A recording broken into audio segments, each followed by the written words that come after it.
Hello friends. तो कैसे हैं आप लोग। तो आज हमारा चैप्टर नंबर 14 चालू हो रहा है। चैप्टर नंबर 14 का नाम है साइबर सुरक्षा एवं जागरूकता। साइबर सिक्योरिटी इस चैप्टर का नाम है। क्या कभी आप लोगों ने ये नाम सुना है साइबर सिक्योरिटी? साइबर सिक्योरिटी हो सकता है किसी ने ये नाम सुना हो पहले। इसके बारे में थोड़ा बहुत अगर जानते हो तो इसके बारे में सोचो कि क्या हो सकता है ये अपना साइबर सिक्योरिटी। जैसे कि आज आप सब लोग जानते हैं, आज हमारा इंटरनेट का ज़माना है। सब लोग इंटरनेट से जुड़े हुए हैं और इंटरनेट एक तरीके से हमारी ज़िंदगी का एक महत्वपूर्ण अंग बन चुका है आज के टाइम पे। तो अब जब ये इतना महत्वपूर्ण हो गया है तो इसके जो खतरे भी बन गए। हर चीज़ की दो चीज़ें होती है कि उसकी कोई अच्छी चीज़ भी है, कोई बुरी चीज़ भी है। तो इसी तरीके से इंटरनेट जब हर लोग यूज कर रहे हैं तो कुछ ना कुछ समाज में ऐसे लोग हैं जो बुरा करना चाहते हैं समाज में। तो ऐसे लोग भरे हुए हैं इंटरनेट में भी। अब पहले तो क्या होता था, जैसे चोरी डकैती ये सब चीजें ये आप देख पाते हो कि ये कौन कर रहा है। तो ये चीज है कि इसमें आपको पता है कि करने वाला कौन है। लेकिन साइबर क्राइम, ये एक वर्ड होता है साइबर क्राइम, कि इंटरनेट के अंदर क्राइम करने वाला। अब इसमें आपको ये भी नहीं पता है कि कर कौन रहा है। सबसे बड़ी चीज ये है कि आपको ये तक नहीं पता होता है कि आपके साथ फ्रॉड हुआ तो हुआ, लेकिन करा किसने। मतलब आपने ऑनलाइन पेमेंट किया, कोई बीच में फ्रॉड हो गया कि आपका पैसा किसी और के पास चला गया, ऐसा कुछ हो गया। तो यहाँ पे आपको ये नहीं पता कि किसने किया। अब यही अगर आपसे कोई चक्कू दिखा के जेब से एटीएम कार्ड चुरा के पैसे चुरा के लेके जाए तो कम से कम ये तो पता है आपको कि आपके पैसे किसने चुराए। बट साइबर क्राइम तो यहाँ तक है कि आपको ये भी नहीं पता होता है कि आपके साथ फ्रॉड किसने किया। तो इस तरीके का क्राइम सबसे, आप मान लीजिए, आज के टाइम का खतरनाक क्राइम हो चुका है और इसी से करोड़ों रुपए लूटे जाते हैं आज। अब वो किस तरीके से कैसे कैसे लूटे जाते हैं वो हम इस चैप्टर में पढ़ेंगे। उसके सेफ्टी के तरीके क्या क्या हो सकते हैं, क्या क्या हमें रखने चाहिए। अब हम बड़े लेवल पे बात नहीं करते, लेकिन हम हमारे लेवल पे क्या क्या हमें सिक्योरिटीज रखनी चाहिए, तो वो क्या क्या चीजें होती है वो हम इस चैप्टर में देखने वाले हैं। तो आज इस चैप्टर के स्टार्टिंग में अगर अपन देखेंगे तो इसका वही जो बेसिक दे रखा है वो यही जो मैंने चीजें बोली कि आज अब इंटरनेट के जमाने में है, हर चीज अपना एक अहम हिस्सा बन चुका है इंटरनेट और हर जगह इसका यूज हो रहा है। बट फिर भी इसमें खतरे हैं। उन खतरों को आपको खत्म करना है तो उसके लिए साइबर सिक्योरिटी नामक ये शब्द आपके सामने आया। तो साइबर सिक्योरिटी क्या है? एक तरीके से जो साइबर क्राइम हो रहे हैं, किसको मिटा रहा है? ये साइबर क्राइम को। साइबर सिक्योरिटी प्रिवेंट किसको करता है, मिटाता किसको है? साइबर क्राइम, इंटरनेट पे होने वाले क्राइम। तो उनको रोकने के लिए किस सुरक्षा का वो बनाया गया? साइबर सुरक्षा को। तो साइबर सुरक्षा हो गई साइबर क्राइम को रोकने के लिए। आगे आ रहा है जैसे साइबर सुरक्षा का अर्थ कंप्यूटर हार्डवेयर, सॉफ्टवेयर, डाटा और सूचना आदि, साथ ही कंप्यूटर सिस्टम के कामकाज को किसी भी प्रकार से नुकसान, व्यवधान एवं चोरी आदि से सुरक्षा देना।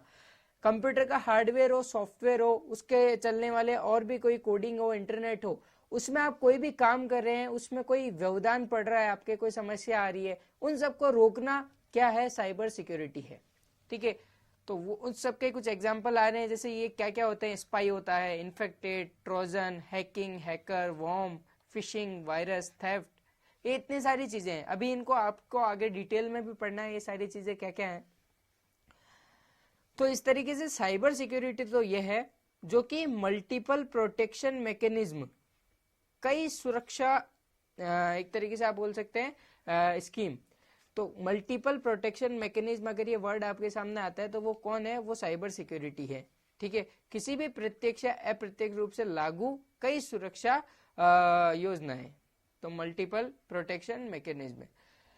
तो इस तरीके से कंप्यूटर पर बढ़ती हुई निर्भरता और समाज में बढ़ते हुए इंटरनेट और स्मार्टफोन के उपयोग की वजह से साइबर सुरक्षा अब प्रतिदिन और अधिक महत्वपूर्ण होती जा रही है। तो ये होना जरूरी है क्योंकि हर आदमी यूज ले रहा है इंटरनेट, हर आदमी स्मार्टफोन यूज ले रहा है, तो उसकी सेफ्टी के लिए साइबर सिक्योरिटी का होना बहुत जरूरी है। अब साइबर सिक्योरिटी में आप करते क्या हो आखिर? तो साइबर सिक्योरिटी में आप साइबर थ्रेट्स, जो मैंने ऊपर लिखा ना साइबर क्राइम, तो उसे इन्होंने नाम दिया साइबर थ्रेट्स। साइबर धमकियां आप बोल सकते हो, थ्रेट्स। तो साइबर थ्रेट्स क्या क्या होती है पहले तो ये जान लेते हैं, उसके बाद इस पर साइबर सिक्योरिटी लगेगी। तो साइबर थ्रेट्स कितने तरीके की होगी आपके यहाँ पे दे रखे name, malware, trojan horse, spyware, phishing, ये password attacks, denial of services, और फिर ये 2 और बच गए, मेलवर्टाइजिंग, सिस्टम सिक्योरिटी सेंस और वेब अटैक्स। तो इस तरीके से ये आपके बहुत सारे दे रखे हैं। आपको नॉर्मली सबके बारे में कुछ कुछ जानकारी होनी चाहिए और सबके नाम पता होने चाहिए कि इस कैटेगरी में ये आते हैं। यहाँ पे क्वेश्चन बन यही सकता है कि निम्न में से कौन से साइबर थ्रेट्स हैं या निम्न में से कौन से साइबर थ्रेट्स नहीं है, क्योंकि जहां भी पॉइंट्स के क्वेश्चन आ जाते हैं वो कुछ इसी तरीके से बनते हैं। तो साइबर थ्रेट्स कौन कौन से फेमस कौन कौन से हैं? मेलवेयर हो गया, मेलवेयर के बाद ट्रोजन हॉर्स हो गया, मेलवेयर हो गया, ट्रोजन हॉर्स हो गया, फिर स्पाईवेयर हो गया, स्पाईवेयर के बाद आता है आगे ये fishing, password attacks, denial of service attack, इसके बाद आता है मेलवर्टाइजिंग, सिस्टम सिक्योरिटी में सेंध लगाना, तोड़ना, वेब हमले करना, सेशन हाईजैक करना, सेशन को हाईजैक कर लिया, अपहरण कर दिया सेशन का, डीएनएस पॉइजनिंग।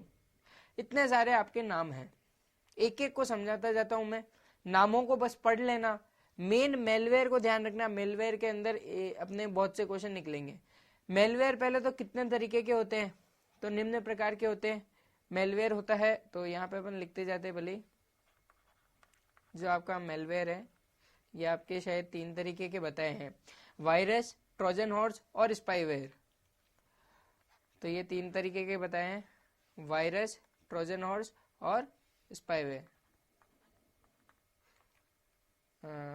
चलो, वायरस, ट्रोजन हॉर्स और तीसरा स्पाईवेयर। अब मैं तीनों के बारे में आपको बता दूं थोड़ा थोड़ा कि ये क्या चीज है, वायरस क्या है, ट्रोजन हॉर्स क्या है और स्पाईवेयर क्या है। तो आइए जानते हैं। सबसे पहले वायरस। तो वायरस एक सॉफ्टवेयर प्रोग्राम है। वायरस खुद क्या है? एक सॉफ्टवेयर प्रोग्राम है जो आपके ज्ञान के बिना आपके कंप्यूटर में आ जाता है, यानी कि आपको पता नहीं पड़ता है कि ये आपके कंप्यूटर में कब ये सॉफ्टवेयर आ गया। पहली चीज तो ये। और ये करता क्या है कि ये किस किस तरीके से आ सकता है? कंप्यूटर वायरस फैलाने का सबसे आम तरीका किस किस तरीके से आ सकता है? किसी भी ईमेल अकाउंट में मौजूद एड्रेस बुक में दर्ज सभी मेल आईडी, मेल द्वारा प्रेषित, अपन जब ईमेल वगैरह भेजते हैं तो वहां पे हो सकता है कि कोई फाइल अपन ने भेजी हो, उससे आ सकता है। तो ऐसे बहुत से तरीके हैं। अब वायरस करता क्या है कि वो कॉपी बना लेता है। जैसे कोई एक सॉफ्टवेयर है MS वर्ड, उस वर्ड जैसे कि एक कॉपी बना ली उसने, तो एक फाइल एक बनी हुई है और उसी की तरह एक और फाइल बना दी। एक कोई राम नाम का फोल्डर है, वो क्या करेगा वायरस कि राम नाम का एक और फोल्डर बना देगा। आप कंफ्यूज हो जाएंगे कि ओरिजिनल राम को तो वो कर देगा हाइड, और वो खुद का जो वायरस वाला फोल्डर है उसको खोलने को मजबूर करेगा, और वो खुलेगा नहीं, वो आपके कंप्यूटर को हैंग करेगा। तो ये करता क्या? लगातार कॉपी बनाता जाता है। जब वायरस अपनी प्रतिकृति कॉपी बनाता है बार बार और लगातार बनाता है, और फिर नेटवर्क भारी हो जाता है, फिर ट्रैफिक आ जाता है बहुत सारा कि उसमें मेन फाइलें तो कम रह गई और मेन फाइलों की कॉपी कॉपी कॉपी करता गया। वो कॉपी करते करते पूरा भंडार हो जाता है फाइलों का, और उसमें फिर आपका कंप्यूटर धीमा पड़ जाता है। तो इस तरीके से वायरस बहुत खतरनाक चीज है। ट्रोजन हॉर्स क्या है? ट्रोजन हॉर्स देखो, दिखने में तो बहुत ऐसा सॉफ्टवेयर लगता है कि वो कुछ नहीं करेगा, लेकिन ये क्या करता है? चुपके से बेटा वायरस छोड़ेगा। ये वायरस लेके आता है। ट्रोजन हॉर्स ऐसा है कि ये लेके आता है वायरस को, वायरस या और दूसरे टाइप के मेलवेयर। तो मेलवेयर क्या है? पहले तो ये चीज समझ ली कि अपन ने, मेलवेयर एक तरीके से हानिकारक उद्देश्य से कोई सॉफ्टवेयर कोड अगर आपने लिखे हैं कि आपका उद्देश्य है किसी को नुकसान पहुंचाना है और उसलिए आप कोई सॉफ्टवेयर बना रहे हो, कोई सॉफ्टवेयर कोडिंग का निर्माण कर रहे हो, तो वो क्या है? आपके मेलवेयर है। उसमें आपका उद्देश्य रहता है कि आप किसी कंप्यूटर से डाटा चोरी करना चाहते हैं, आप डाटा को नष्ट करना चाहते हैं, ऐसा आपका कुछ उद्देश्य है, तो वो क्या है? मेलवेयर है। या आमतौर पर एक email attachment, software download, operating system की कमजोरी के माध्यम से कंप्यूटर में आता है। तो इसी के माध्यम से वायरस आते हैं, ट्रोजन हॉर्सेज आते हैं। तो वायरस समझ के कॉपी करता है। ट्रोजन हॉर्स क्या करता है? वायरस पैदा करता है नए, या फिर सॉफ्टवेयर ऐसे कोई सॉफ्टवेयर डाउनलोड करता है जो खुद मेलवेयर होते हैं। ट्रोजन हॉर्स दिखता नहीं है कि वो गंदा सॉफ्टवेयर है, जबकि वो होता गंदा है। स्पाईवेयर ये क्या होता है? ये भी एक तरह का मेलवेयर है ये करता कुछ नहीं है बेटा, ये छुपके से बैठ जाएगा आपके कंप्यूटर के कोने में, बैठ जाएगा एक तरीके से। आप जो कुछ भी कर रहे हैं सब पे वो नजर मारेगा। आपने क्या किया, ये पासवर्ड डाला, ये आप इस वेबसाइट पे गए, आपने ये काम किया, वो सारी चीजें देखेगा। सारी चीजें उसने देखी देखी देखी, और फिर क्या किया, जिसने उसको लगाया वहां पे उस मालिक को जाके बोलेगा, मालिक मालिक मैंने ये सब कुछ देखा। तो आपकी सारी बातें, सारी पोल को वो किसी और को खोलेगा जिसने उसको लगाया था। तो स्पाईवेयर इतना खतरनाक होता है। तो इस तरीके से हो सकता है कि वो एक तरीके से की लॉगर होता है कि इसने जो जो देखा उसका लॉग बना लेता है एक फाइल, और ये सारी फाइल वो मेल कर देता है जिसने इसको खड़ा किया था। तो आपके हो सकते हैं कोई काम के पासवर्ड हो, कोई काम की आपकी जानकारी हो, तो उसको वो किसके पास चली जाएगी, जिसके पास नहीं जानी चाहिए थी उसके पास वो जानकारी चली जाएगी। तो ये इतना खतरनाक हो सकता है।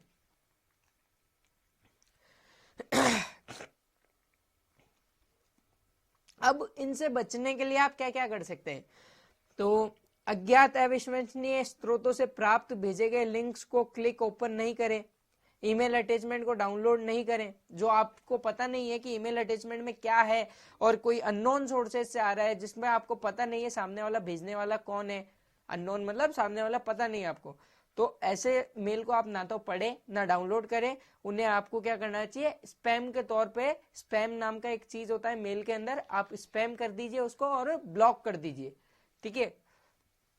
तो आपको यह भी सुनिश्चित करना चाहिए कि आप एक मजबूत एंटीवायरस प्रोग्राम इंस्टॉल किया है, और ऑपरेटिंग सिस्टम के नवीनतम अपडेट, आपका ऑपरेटिंग सिस्टम अपडेट होना चाहिए, और आपका एंटीवायरस नाम का सॉफ्टवेयर इंस्टॉल होना चाहिए। ये एंटीवायरस बहुत से होते हैं, क्यूकिल एक तरीके से इसका सबसे फेमस है एग्जांपल आप बोल सकते हैं, क्यूकिल, K7, कैस्पर स्काई, ऐसे बहुत से एग्जांपल है। इसके बाद दूसरी टेक्निक होती है एक तरीके से, पहला हो गया मालवेयर। मालवेयर में अपन ने 3 तरह के टाइप पढ़ लिए। इसके बाद दूसरा आता है फिशिंग। फिशिंग क्या होता है कि इसमें आपको एक लिंक भेजी जाती है, आपको मैसेज करके या कैसे भी चैट पे आपको एक लिंक भेजी जाएगी। उस लिंक पे आप क्लिक करेंगे। जैसे आप मानिए आपको फेसबुक पे एक लिंक मिली, आपके किसी फ्रेंड ने या किसी ने भी भेजी, आप मान लीजिए कि कोई आपको आपका पासवर्ड चाहता है, उसने आपको एक लिंक भेजी, वो लिंक भेजेगा, आप उस लिंक पे क्लिक करेंगे, आपके सामने फेसबुक जैसा ही एक पेज वापस खुल जाएगा, और पेज खुलेगा और उस पेज में वापस वो री लॉगिन मांगेगा। मतलब आप अपना यूजर आईडी और पासवर्ड वापस डालिए। तो यूजर आईडी पासवर्ड आपने आपकी तरफ से डाल दिया, आपको लग रहा है कि आपने तो डाल दिया, लॉगिन हो गया आपका, जबकि हुआ क्या, वहां पे वो यूजर आईडी पासवर्ड जिस बंदे ने वो फिशिंग मतलब वो आपको फिश कर रहा है, एक तरीके से जाल फेंक रहा है आपके ऊपर, वो जाल फेंका है उसने, और आपने जैसे ही एंटर किया अपना आईडी पासवर्ड, वो आईडी पासवर्ड उसके पास चला गया। तो ये फिशिंग मेथड होता है।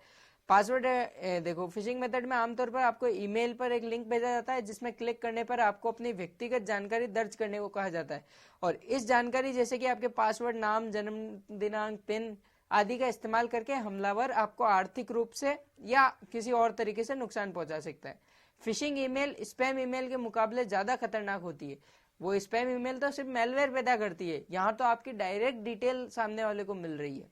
आप ईमेल को खोलने के पहले उसके स्रोत की जांच कर लें, आपको इससे बचने के लिए।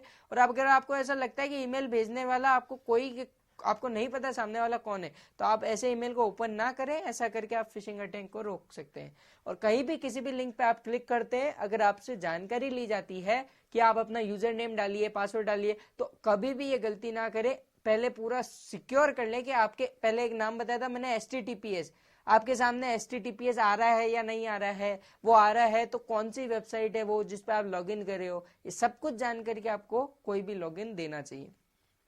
फिशिंग के अलावा पासवर्ड हमले भी होते हैं। पासवर्ड हमलों में क्या होता है भाई कि इसमें अटैकर क्या करता है कि एक ऐसा सॉफ्टवेयर और एल्गोरिथम बनाता है, एक ऐसा सॉफ्टवेयर बनाता है अपनी मशीन के ऊपर, और वो आपके पासवर्ड को तोड़ने का प्रयास करता है, कुल मिला के हैक करने का प्रयास करता है। तो आपको इससे बचने का सिंपल सा तरीका है कि आपका पासवर्ड इसमें अपर लेटर भी होने चाहिए, लोअर लेटर भी रखने चाहिए, नंबर भी रखने चाहिए और स्पेशल कैरेक्टर भी रखने चाहिए, और कम से कम 8 कैरेक्टर का तो रखना चाहिए। आप अपना पासवर्ड इस तरीके का रखें कि उसमें स्मॉल लेटर भी हो, कैपिटल लेटर भी हो, नंबर भी हो, और स्पेशल कैरेक्टर जैसे @ वगैरह भी हो, और कम से कम 8 शब्दों का हो। अब आप यहाँ पे पासवर्ड डालते हैं राम लव सीता, ठीक है, तो ऐसा अगर कुछ पासवर्ड डालेंगे तो उसके हैक होने के चांसेस बहुत होते हैं। अब यही अगर आपने पासवर्ड डाला R capital A small m @3 जैसे 456 321, ये भी चलो एक पासवर्ड है, ये दिखने में बड़ा सिंपल लग रहा है, लेकिन ये हैक होना मुश्किल है क्योंकि इसमें कैपिटल लेटर भी है, स्मॉल लेटर भी है, स्पेशल भी है और नंबर भी है, सारे तरीके के कैरेक्टर आ गए। तो ये एक तरीके से हार्ड पासवर्ड की कैटेगरी में आता है। तो आपको पासवर्ड कुछ इसी तरीके के रखने चाहिए। डिनाइल ऑफ सर्विस मेथड क्या है भाई? इसमें क्या करता है हमलावर, ट्रैफिक या डाटा को अपने कंप्यूटर सिस्टम को भेजने के लिए कई अन्य कंप्यूटर का उपयोग करता है। इसको आप ऐसे मत पढ़ो, एक फोटो दे रखी है वहां से समझ लो भाई, ये अपना कंप्यूटर है, ये अपन है, ठीक है ना भाई, ये अपना कंप्यूटर है, हम बड़े खुशी से काम कर रहे थे यहाँ पे, देखो ये कितना खुश लग रहा है ना। तो हम यहाँ पे खुशी से काम कर रहे थे, लेकिन कोई अटैकर, कोई ऐसा है जो हमारे ऊपर निगरानी रख रहा था, और उसने किया क्या, इंटरनेट के जरिए उसके 4-5 कंप्यूटर आपस में, 4-5 तो दिखने को है, बहुत सारे कंप्यूटर लेकर के वो एक साथ एक डाटा भेजता है, किस पे, इस कंप्यूटर पे। तो जब कोई आपसे एक साथ कोई चीजें आएगी ना तो आपका कंप्यूटर धीमा होएगा ही होएगा, तो वो अपना गंदा डाटा, अपना बेकार डाटा, स्पैम डाटा क्या करता है, एक साथ भेजता है, तो इतना गंदा डाटा अपना कंप्यूटर हैंडल नहीं कर पाता है। तो उस तरीके से क्या होता है कि फिर काम खत्म। तो हमलावर ट्रैफिक डाटा को अपने कंप्यूटर सिस्टम को भेजने के लिए कई अन्य कंप्यूटर का उपयोग करता है, जो आपके कंप्यूटर सिस्टम को ओवरलोड कर देते हैं और आपका सिस्टम कार्य करना बंद कर देता है। इससे इस हमले को रोकने का सबसे अच्छा तरीका यह है कि आप सिस्टम को ऑनलाइन सुरक्षा निगरानी, आप मॉनिटर करने के सॉफ्टवेयर डालें कि बाहर से कौन कौन आ रहा है उसके निगरानी रखें, हम सॉफ्टवेयर अपडेट करते रहें और अपने कंप्यूटर सिस्टम में आने वाले मॉनिटर करें, और उसमें आप पहचाने कि कुछ गलत दिख रहा है तो हाथों हाथ आप कुछ ना कुछ एक्शन लें, कि कोई गलत आता हुआ दिख रहा है तो आप कुछ ना कुछ एक्शन लेवें। मेलवेटाइजिंग क्या है कि साइबर हमलावर एक विशाल अटैक का उपयोग करके विभिन्न वेबसाइटों को संक्रमित विज्ञापनों, अच्छा ये तो देखो क्या होता है कि जैसे बहुत बार अपन वेबसाइट यूज लेते हैं तो उस पर क्या ऐसे ऐसे एडवर्टाइजमेंट होते हैं, वो अपनी समझ से अपने को ये रोकना चाहिए कि कभी आप वेबसाइट चलाते हो तो आपको हर जगह क्लिक नहीं करना चाहिए। आप जब भी कोई वेबसाइट चलाते हैं, आप जैसे अगर मेरे यहाँ पे गूगल चल रहा हो तो मैं आपको समझा देता हूँ।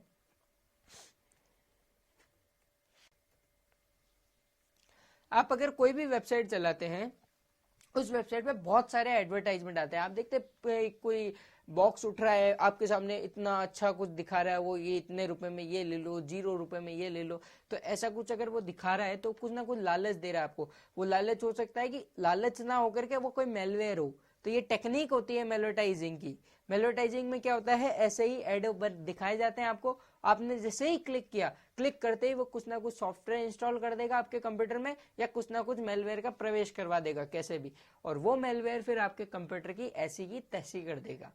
तो इस तरीके से ये बहुत खतरनाक होता है। इसे रोकने का सबसे अच्छा तरीका है कि आप अपने कॉमन सेंस का उपयोग करें और उन विज्ञापनों पर कतई क्लिक ना करें जो आपको अवास्तविक लगते हो, और जो जैसा कि आपको बोला 1 रुपए के अंदर आप जो चाहे ले लो, तो ऐसा कोई वास्तविक नहीं होता ना, लेकिन इंटरनेट पे तो बहुत मिलता है, आप 10 रुपए दीजिए पाइए 1 करोड़ रुपए, ऐसे भी एडवर्टाइजमेंट मिलते हैं। तो इस तरीके से ऐसे सामान, मुफ्त सामान देने वाले इन एडवर्टाइजमेंट पे क्लिक ना करें कभी गलती से भी। आपको बहुत बार लिखा हुआ आ जाता है आपका फोन स्लो चल रहा है, कभी कभी देखा होगा आपने, अगर मोबाइल में कभी ब्राउजर करते करते ऐसा अगर लिखा हुआ आ रहा है आपका मोबाइल स्लो चल रहा है, फास्ट चलाने के लिए यहाँ क्लिक करें, ऐसा कुछ देखा है। तो ये भी क्या है, एक तरीके से आपके फोन में मेलवेयर प्रवेश कराने का एक पेज है, ये आपने बहुत लोगों ने देखा होगा, कभी इंटरनेट को आपने फेस किया हो तो ये चीज देखी होगी। आगे आ रहा है सिस्टम सिक्योरिटी में सेंध लगाना, ये तो हो गया डायरेक्ट हैकिंग भाई, मैं तो तुम कितनी सिक्योरिटी लगा दो मैं तो तोड़ ताड़ के आऊंगा, तो ये तो बहुत खतरनाक होती है। आपने लगा रखे हैं वॉचमैन को मार मुरा के अंदर आ रहे हैं हम, तो ये क्या हो गई, सेंध लगा दी हमने सिक्योरिटी के अंदर। तो वही चीज है कि ब्रीच कर दी इन्होंने सिस्टम सिक्योरिटी, आपने साइबर सिक्योरिटी लगाई लेकिन इन्होंने बैंड बजा दी साइबर सिक्योरिटी की, तो ये बहुत खतरनाक चीज है। अभी हाल ही में रैनसमवेयर का अगर आप लोगों ने नाम सुना हो, रैनसमवेयर सबसे नया ये अटैक है जिसमें क्या किया कि करोड़ों के रुपए 20 ट्रांजैक्शन को रोक करके उन्होंने रैनसमवेयर छोड़ दिया वहां पे। तो ये पूरा हैकिंग करने का उनका तरीका था, ठीक है। तो ये सॉफ्टवेयर होते हैं कुछ हैकिंग के जो आपके कंप्यूटर सिस्टम की सुरक्षा को तोड़ने के लिए ही बनाए गए। उस सुरक्षा को ही तोड़ना हमको, और कुछ डाटा वाटा नहीं चुराना, हमको तो उस सुरक्षा को तोड़ना है। तो वो क्या हो गया, सिस्टम सिक्योरिटी में सैन लगाना हो गया।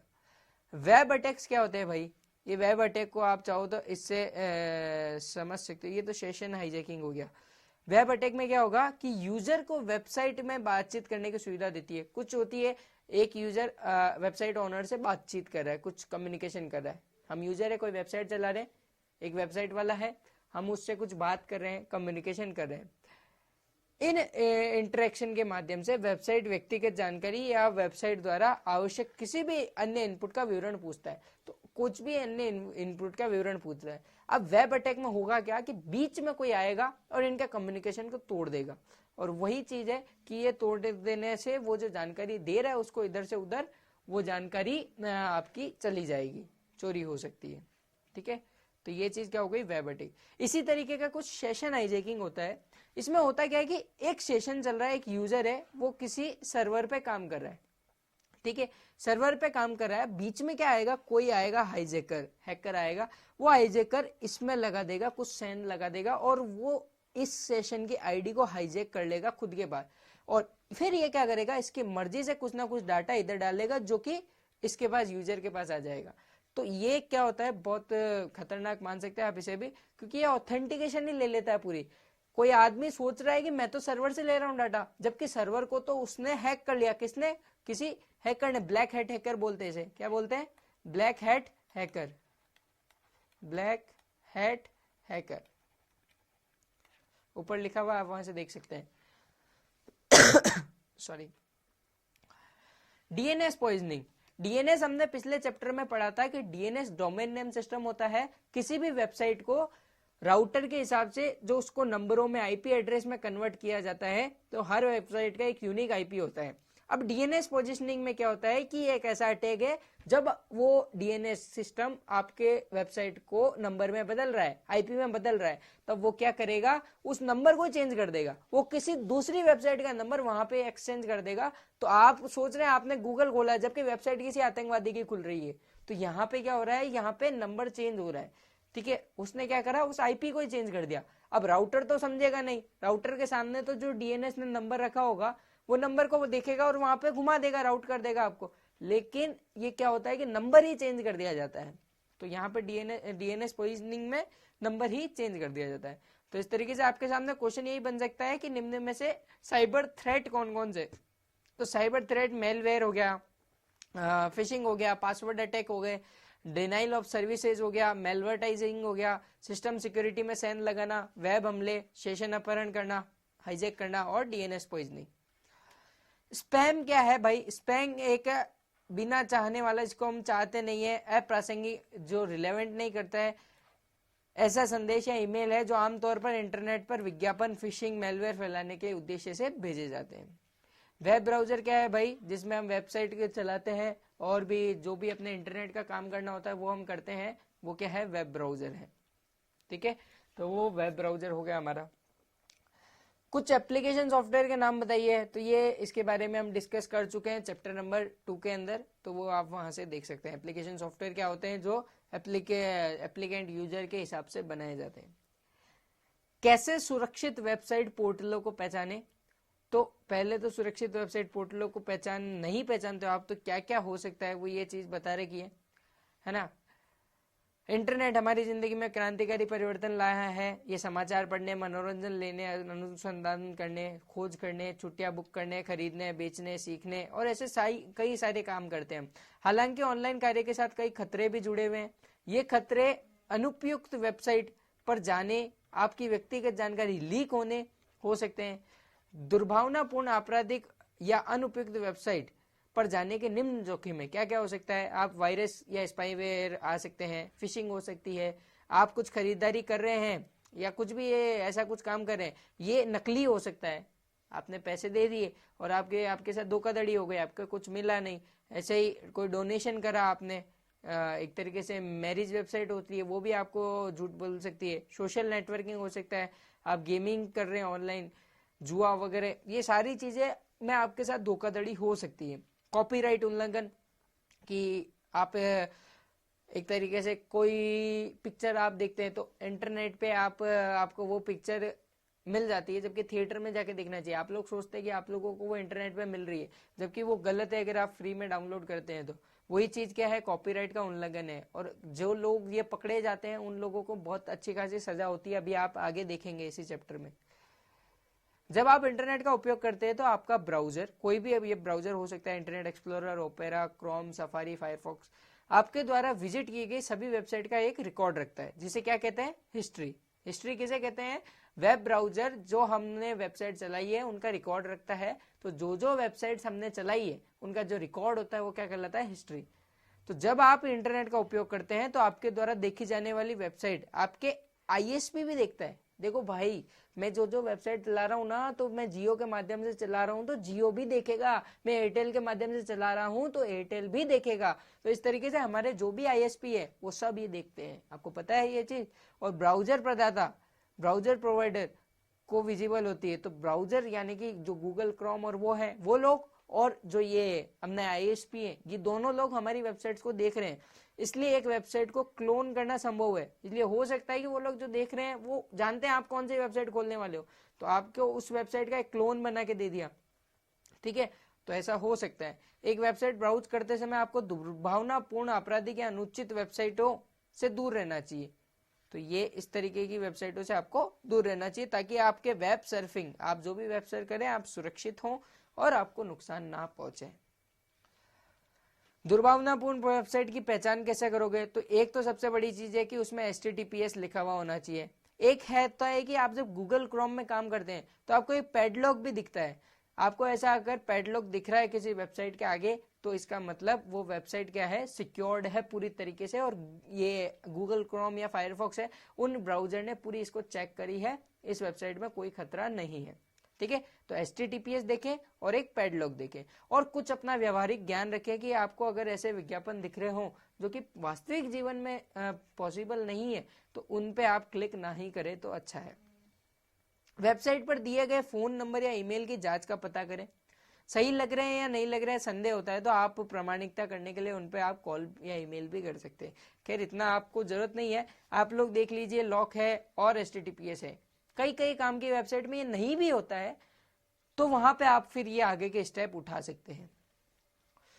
वेबसाइट के वेब एड्रेस को देखें, जांचें, उनकी स्पेलिंग सही होनी चाहिए। वेब एड्रेस में कुछ गड़बड़, www.google.com, कॉम की जगह लिखा हुआ है CMO, तो यहाँ पे क्या हो गई, गड़बड़ हो गई ना भाई। तो ये कुछ ऐसी गड़बड़ नहीं होनी चाहिए। वेबसाइट जो पूरी लिखी हुई होनी चाहिए, सही फॉर्मेट में होनी चाहिए, सही उसके एक तरीके से टॉप लेवल डोमेन वगैरह वो सब सही होने चाहिए। यदि ब्राउजर विंडो में कोई पैडलॉक नहीं है या वेब एड्रेस की शुरुआत में HTTPS नहीं है, तो उस वेबसाइट पर अपनी व्यक्तिगत जानकारी दर्ज ना करें। आपको यूजर आईडी पासवर्ड ना खोल डालें उस पर। आप वेबसाइट चला लीजिए, आपको काम है अगर, लेकिन उस पर कोई यूजर आईडी पासवर्ड ना डालें, क्योंकि वो सिक्योर नहीं है। सिक्योर नहीं है तो उसको बीच में कोई भी चुरा सकता है। HTTPS का वेब एड्रेस में होना इस बात को दर्शाता है कि वो वेबसाइट सिक्योर है, सुरक्षित है। वेबसाइट जो सामान्य से अधिक व्यक्तिगत जानकारी मांगती है, सब कुछ ही मांग रहा है आपका, तो हो सकता है उसमें कुछ ना कुछ डाउटफुल है, तो ऐसी वेबसाइटों से बचें। फार्मिंग से बचें, मतलब हो गया अपने वेबसाइट पर पहुंचने के बाद अपने ब्राउजर के एड्रेस बार में एड्रेस चेक करें और कंफर्म कर ले कि ये वही एड्रेस है जिस वेबसाइट पर आप जाना चाहते हैं।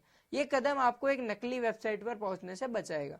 उदाहरण के लिए eBay की बजाय eBay, तो हो सकता है आपको जाना है एक तरीके से जैसे फ्लिपकार्ट पे, है ना, और आपने क्या कर दिया कि आप चले गए फ्लिपकार्ट पे। फर्क क्या है, यहाँ पे डबल ही है, यहाँ पे आई है। तो ऐसी बहुत सी वेबसाइट बना के रखते हैं लोग कि आए उनकी वेबसाइट पे और धोखा खाए, तो ये धोखा खाने के लिए वेबसाइट बनी हुई है। वित्तीय निवेश का निर्णय, कभी भी आप अगर कहीं इन्वेस्टमेंट करते हैं ऑनलाइन तो इसका ध्यान रखिए, आपको जानकारी नहीं हो तो आप सलाह लें किसी की, उसी के बाद आप अपना निवेश करें। उन वेबसाइटों से सावधान रहें जो दूसरे के, उन वेबसाइटों से हमको सावधान रहना है जो कि आपसे रिक्रूटमेंट की बात करती है और आपसे पहले कुछ एडवांस लेती है, यानी कि आपको कुछ ना कुछ प्रलोभन देती है कि इस प्रलोभन के लिए पहले हमें इतने रुपए दीजिए। तो ऐसी वेबसाइटों से आपको बिल्कुल सावधान रहना है। यदि आपको किसी वेबसाइट पर डाउट है, शक है, तो आप इंटरनेट पर सर्च कर ले कि वो वेबसाइट फ्रॉडुलेंट तो नहीं है। हो सकता है कि आप पहले ही वो किसी ने फ्रॉडुलेंट बता दी हो और आपको इंटरनेट में उसके बारे में कुछ जानकारी मिल जाए, तो आप पहले उस वेबसाइट के बारे में सर्च कर सकते हैं। उन वेबसाइटों से सावधान रहे जिन्हें अनचाही ईमेल में अजनबियों द्वारा विज्ञापित किया गया हो। बहुत बार क्या होता है कि पहले ही पता पड़ जाता है कि इस ईमेल को स्पैम बताया गया है और अजनबियों के द्वारा, तो हो सकता है कि अपन ने अपने को वो देख करके पता पड़ जाए कि वो जो बनाई गई है वो किसी अनजाने लोगों से बनाई गई है। ठीक है, अब